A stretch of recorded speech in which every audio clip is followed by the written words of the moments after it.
Hi there, this is Alex, doing a game review for Henko Jufo, and today I am doing Modnation Races, which is for PS3 and PSP.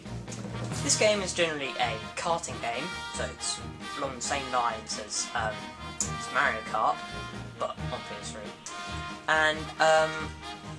And this game goes along the same basis as Little Big Planet, if you've heard of it. Where you play, and then you create things, and then you share them on a server.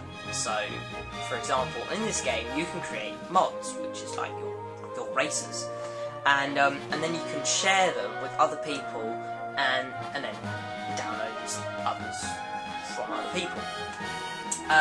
This game was released in May, 21st of May. And it has a retail price of, well, varies what shop you go to, but around £40 or so, so it's pretty...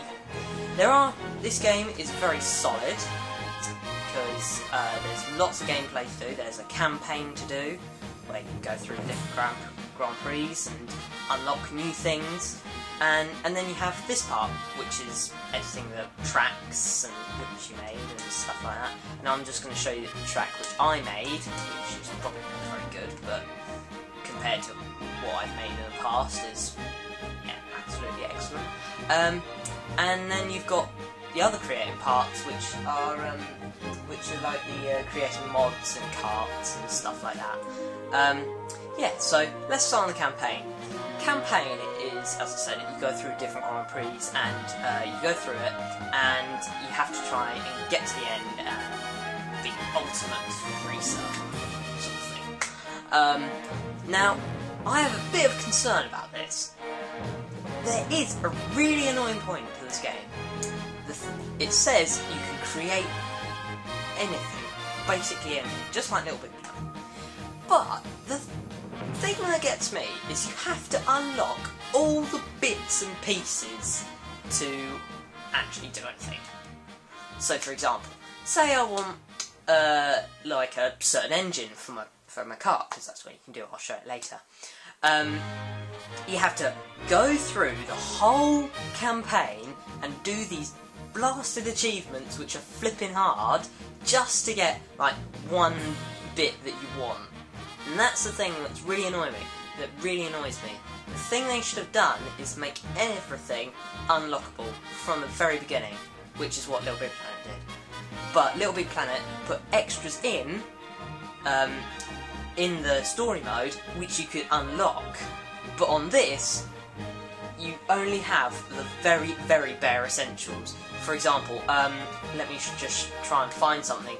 Like, for example, some of these buildings which I've got here, well, basically all of this wouldn't be here, so I'd have to unlock it. Oh, the things with exclamation marks and things which are unlocked. So, say for example I wanted that, I'd have to go through the whole campaign to do it, which I have done, and it took forever to do, because the achievements are very, very hard. For example, there was like achievement which was you had to unlock this certain, well, you had to knock off this certain person in a certain place, and it gets so hard and frustrating, you just give up.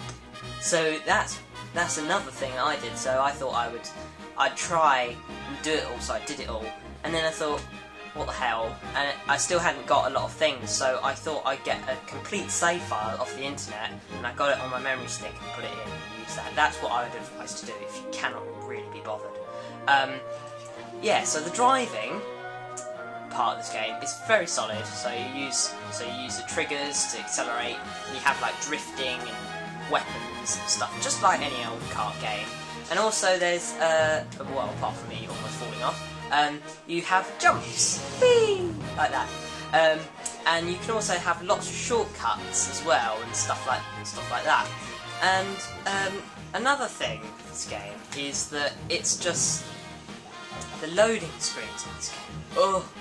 Like takes about 5 decades just to load like one race, and by the time then you're really bored, and then you've got to do all those flipping achievements. So you really get a little bit cheesed off by it, which is what I did. I got very cheesed off by it.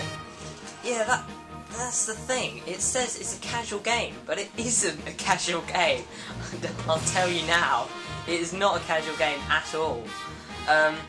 But it is a very sort of quite childish game. It's 7, but most people will enjoy it for the comedy and stuff like that. Especially in the cutscenes, it's very comical. Yeah, it's very comical, and also the characters are very comical.